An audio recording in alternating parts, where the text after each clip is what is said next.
So for the last year and a half, I've been doing a carnivore bulk, and this is my 18-month update video where I've been eating mostly just 3 foods, and I put on over 30 pounds. In this video, I'm gonna review, what I've done during this bulk, the results, as well as what I'm doing next as far as the carnivore cut. So let's dive into it. I got tons of notes here that I'm gonna be referring to throughout this, but let's just get straight to the results.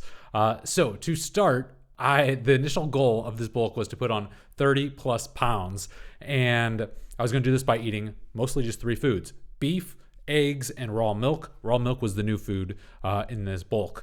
And so the results, my starting weight was a low of 151. I probably hovered a low average around 153, but 151 is where I started.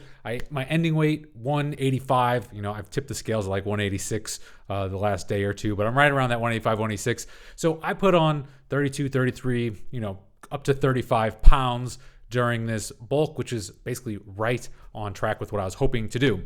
As far as body fat, I started around 10 to 12%. I'll say more than likely closer to 12% body fat. I did both a DEXA and an InBody that one had me at 12.2%, one had me at 12.3%. I did an InBody once that had me at 10%, but I was probably closer to 12% where I started. Now I've been doing InBodies almost like daily this final month of the bulk, and I'm in between the 18 to 19% body fat. So what is that? That has me at up 6 to 8% body fat during this time. And I stayed under 20%, which I definitely wanted to do that, so I was happy about that. Now, as far as the goal was not really just to put on weight like I did, but the goal was really to put on muscle mass. So according to both DEXA and InBody, I started with 77 to 78 pounds of skeletal muscle mass. And here, according to the InBody, I'm right at 86 to 87 pounds best weight. The best measure I had was 87 pounds of muscle mass. So that puts me at about a delta of gaining 8 to 10 pounds of muscle mass over these past 18 months. So what have I been eating to get these results? So my nutrition during the 18 months has been really like on point. So as far as the food, it has been basically the same, but has increased over this time. So at the end of this bulk, I've been eating between 3,500 to 4,000 calories a day, and that is usually around 2 pounds of beef. It is around between 3 to 9 eggs, and it has been roughly 3 gallons of milk per week. And so that equates to roughly 100 grams of carbs from the milk lactose, 200 to 250 grams of protein, and 200 to 250 grams of fat. The last cow, if you follow me on Instagram, I snap a lot of pictures of the meat. And my last cow was a grass-fed, grass-finished cow that I purchased. It was the fattest cow in history. So my fat intake has been very, very high this last couple months. So probably closer to 250 grams of fat, and the protein just down a little bit less than that because the beef cuts were so fatty. So I want to talk a little bit about these results. Now, the first thing is I was super happy about the total amount of weight gain, 35 pounds of weight that I put on. And the reason I'm happy about it is it's aggressive enough to ensure that I'm consistently putting on muscle. And it is not too aggressive that I just put on a ton of fat, like a classic dirty bulk in bodybuilding. So I felt like that was the right amount of weight to put on during this time. And I was right on track. At the same time, the 30 to 35 pounds over 18 months was not so conservative where I'm trying to keep my body fat too low. Whereas it limits the amount of muscle mass that I would have built if I was trying to be, not put on any body fat. So I definitely put on body fat. I put on 6 to 8%, but I increased my body fat percentage by 6 to 8%. So I put on a significant amount of body fat, and that's okay. So I'm going to talk more about the cut in just a second. Now, as far as muscle, I wanted to address putting on 8 to 10 pounds of muscle over the last 18 months. Now, traditionally, if you would ask me, someone who has trained, I've trained in the gym daily basically for over 20 years, and to put on 8 to 10 pounds in one muscle after being in the gym for that long, it doesn't happen unless you're on gear or something like that. And actually this week I'm getting blood work done because although I don't look like I'm on gear. I'm sure someone will accuse me now. Thank you for thinking that I might be taking some kind of testosterone or some kind of steroids, but no, I've not taken any steroids or anything like that, nor have I ever. But I'm going to get blood work anyways because I want to see, it's now been 7 years carnivore. I want to see how I'm doing at 7 years carnivore.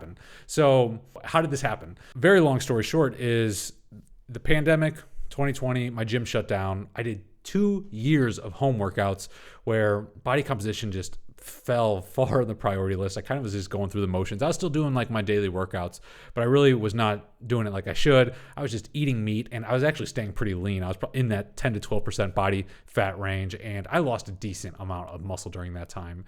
And as it's easier to regain muscle than it is to put on new muscle, unless there's like newbie gains. Like when you just start working out, you can tend to put on muscle pretty fast. But then after a couple of years, it gets really hard to consistently put on significant amount of muscle mass, unless you lose that muscle mass, and then you have kind of like a muscle memory. So I'm super happy that putting on, whether it was 8 pounds, 9 pounds, 10 pounds of muscle mass, that's really kind of what I was shooting for. It's more so that I've regained muscle. I'm not at my biggest that I've ever been, but pretty happy with the results.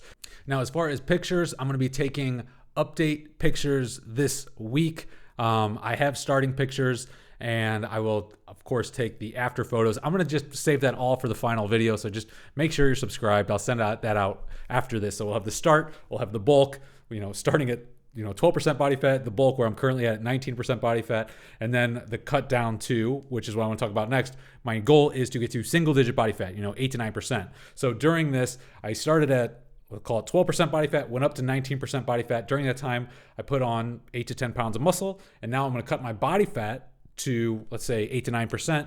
So hopefully my after pictures look like I have more muscle, less fat, and overall better body composition. So that is to come. So what I'm going to be doing now is transitioning from this 18-month bulk to, we'll call it a 6-month cut, so we have a full round 2 years. But really what the cut's going to look like is I'm going to do probably a 4-month cut, and then I'll do like a 2-month reverse diet.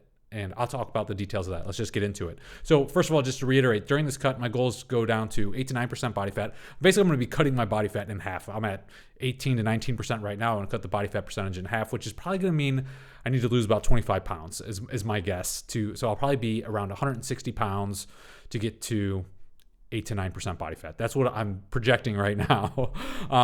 And so during this cut, I'm gonna do everything possible to not lose the muscle I just put on in the previous 18 months. That is the goal. And so the first 4 months, which is gonna be February, March, April, May, I'm gonna be doing the cut. And the way this is gonna work is I will first, like February, I'm just going to cut, I've been eating these super fatty steaks. I'm just going to cut the amount of fat down, right? So I'll really be eating about the same amount, like weight of food, but there'll be less fat, more protein as far as ratios. And then March, I will add in cardio. So I'll start doing a little bit of cardio in March, and I'll also drop down the fat and carbs a little bit. So I'll probably do a little bit less milk in March, as well as trend towards leaner cuts of meat. April, same thing. We'll increase the cardio a little bit more. We'll go a little bit leaner, so the percentage of protein will go up. May, it'll be more of the same thing. Maybe I'll incorporate some calorie fat cycling during that time. I'm not going to get into all the details of that, but it's basically you have certain days where, they're higher calorie, higher fat, where you kind of reset. So that, depending on how lean I'm going to get, or where I'm at, that will depend if I do some advanced strategies of calorie macro cycling.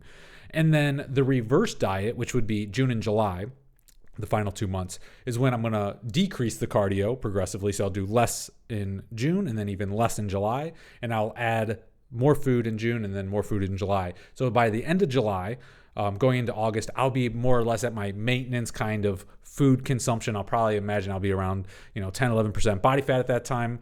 And then I will go into the next 7-8 month bulk period. All right, I want to conclude with some random thoughts that I've had the last couple months about doing a bulk.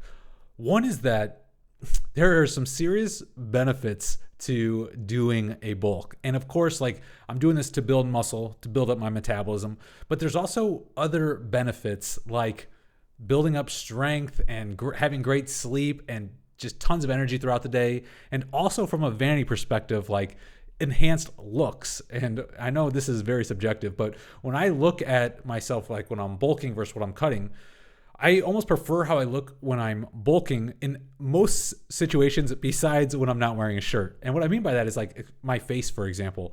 I'm bulking right now and my face tends to look younger than when I'm cutting. When I'm cutting, my face will get very sunk in. I'll have more wrinkles, more crow's feet, which is fine, is whatever. But I just feel like I actually look younger and healthier when I'm doing a bulk. So I'm telling you this partly because I just want to remind myself in the future, hey, to let myself put on some body fat and actually do a real bulk to put on some muscle. And for anyone that's kind of like me, that, my main mistake probably in my bodybuilding career has been trying to just stay too lean year round, when I should have let myself, put on some more body fat to really optimize my goals of putting on muscle mass. So there's some real benefits. The benefits of cutting, of course, is I just think subjective, but I look better without a shirt on when I'm cutting versus when I'm bulking. And so related to that I think, if you would have asked me maybe a couple years ago, I'd say, oh yeah, 12% body fat for a male is a great place to kind of live. Well, I actually think it's probably higher. It's probably closer to 15%, under 20%, above 12%, somewhere in there. And there's a lot of individuality to this. But it's probably higher than what I used to think and what maybe you hear online. The last thing I wanted to mention about this bulk, which really kind of set it apart from previous bulks I've done, is the raw milk. I very much enjoyed it. It made it easier to eat in a progressive caloric surplus than just continuing to eat more and more beef. That said, I think unless you have bodybuilding type mass goals, most people are probably better off limiting or eliminating dairy. I have a long article on that. I'll link it below if you want to check that out. But I will probably in the future, since I care about health and fitness, I like to lean towards more what I believe is ancestral appropriate eating, and that would be little to no milk. And so really, milk is a product of the agricultural revolution, like grains. And while you can eat some grains if you're cautious, and you can have some milk if you're more or less adapted to it, I think most people are better off limiting these things. And so in the future, my plan is I will probably decrease my milk consumption, maybe eliminate it. That's to be determined. Also, something I wanted to mention, I'm going to be doing this cut mostly just with beef, milk, and eggs. In the future, I am considering testing the hyper-carnivore spectrum, if you will. And that might include, a time period where I'm doing a lot of seafood. It might include a time period where, hey, I'm going to try some seasonal fruits or some roots, which I feel like are more fallback foods. And I'm actually writing a book all about what your teeth say you should eat and the historical anthropologic record of what humans have ate and what led to healthy mouths and healthy bodies and what led to unhealthy mouths and unhealthy bodies. And a lot more coming this way about this. If you're interested in that, I'll talk more about it in the YouTube channel and my newsletter, the Saturday 7, but I wanted to mention that here. And lastly, to recap and conclude this video, the bulk, put on 30 to 35 pounds, 8 to 10 pounds of muscle, put on an extra 6 to 8% body fat. And I did this by eating milk, beef, and eggs. And now the goal is to do a cut. And specifically, the goal is to get to single-digit body fat, 8 to 9% body fat, while hopefully keeping my weight. I imagine it'll be around 160 pounds. So I got to lose probably about 25 pounds. So I'm going to do that cut in 4 months. Then I'll reverse diet in 2 months. And I'll have all these updates coming your way with the before and after photos. So if you're interested in that, please feel free to subscribe. And I will see you in the next video. Thanks. Bye.